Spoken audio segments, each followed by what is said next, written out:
বানাবো ঝাল ঝাল নিমকি। আর বাজার থেকে কিনতে হবে না, বাড়িতে বানিয়ে স্টোর করতে পারবেন এবং যখন ইচ্ছা তখন খেতে পারবেন। একদম পারফেক্টভাবে বানানো শেখাবো। চলো কিভাবে বানাচ্ছি দেখতে থাকো। আর এটা ছিল খুব মজাদার এবং দারুণ একটা রেসিপি, যেটা কিন্তু সবার খুব পছন্দ। এখানে নিয়ে নিচ্ছি ময়দা। এখানে আমি 2 কাপ পরিমাণ ময়দা দিয়ে দিচ্ছি।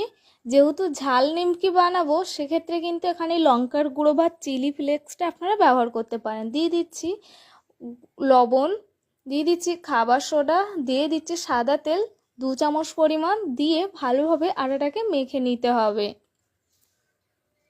এবার দিয়ে দিচ্ছি খুব অল্প পরিমাণ চিনি, আপনারা চাইলে এটা স্কিপ করতে পারেন। দিয়ে ভালোভাবে মাখার পরে দেখো কতটা শক্ত হয়ে গেছে, তার মানে আটাটা একদম কিন্তু প্রস্তুত হয়ে গেছে। এবার খুব অল্প পরিমাণ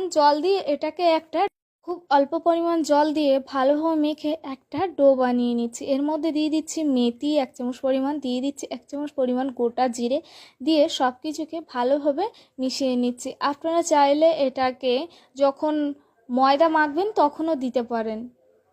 তো দেওয়ার পরে এখানে নিয়ে নিচ্ছি ঘি, আর নিয়ে নিচ্ছি খুব অল্প পরিমাণ ময়দা, দিয়ে সব কিছুকে ভালোভাবে দেখো মেখে নিয়েছি। এরকম হয়েছে মাখার পরে।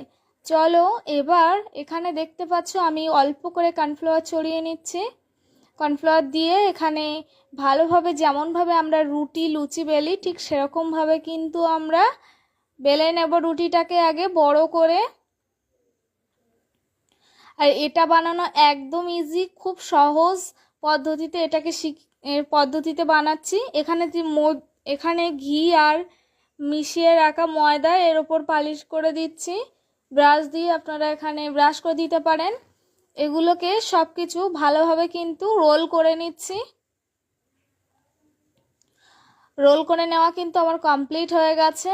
এবার পরিমাপ অনুযায়ী ছোট্ট ছোট্ট করে কাটতে হবে। দেখতেই পাচ্ছ আমি কিন্তু ছোট ছোট লিচির মতো করে কেটে নিচ্ছি। কেটে নেওয়া হয়ে গেলে প্রত্যেকটা পিসকে ভালোভাবে কিন্তু এখানে বেলে নিতে হবে। এখানে রুটি লুচির মতো পাতলা করতে হবে, আরও পাতলা করতে হবে, তবে কিন্তু খুব ভালো হয়।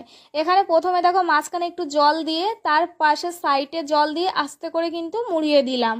খুব ইজি প্রসেসে কিন্তু এটাকে মুড়িয়ে নিলাম। এখানে আমি জলের ব্যবহার করেছি, দেখতে পাচ্ছি জল দেওয়ার পরে এখানে কিন্তু আটাটা ধরে নিচ্ছে। এবার দেখো ঠিক কোনটাতে জল দিয়ে ভালোভাবে কিন্তু এটাকে মুড়িয়ে নিচ্ছি। সবগুলোকে আমি কিন্তু প্রস্তুত করে নিয়েছি। এবার চলো কড়াইতে আমি তেল দিয়ে দিচ্ছি। তেলটা গরম হয়ে গেলে একে একে এর মধ্যে দিয়ে দিচ্ছি। আমি ছোট করে করেছি, আপনারা চাইলে এখানে বড় বড় করেও কিন্তু করতে পারেন। ঝাল নিমকিটা কিন্তু আমি ছোট ছোট করে করেছি, আপনারা চাইলে অনেক বড় করেও করতে পারেন। চলো এবার 5 থেকে 7 মিনিট ভালোভাবে ভেজে নেব।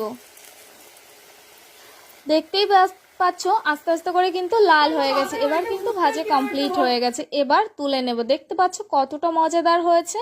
যদি তোমাদের ভালো লেগে থাকে পেজটাতে একটা ফলো দিয়ে রাখবেন নিত্য নতুন ভিডিও পেতে। আর তোমাদের কেমন লাগলো নিমকি অবশ্যই কমেন্ট করে জানিও।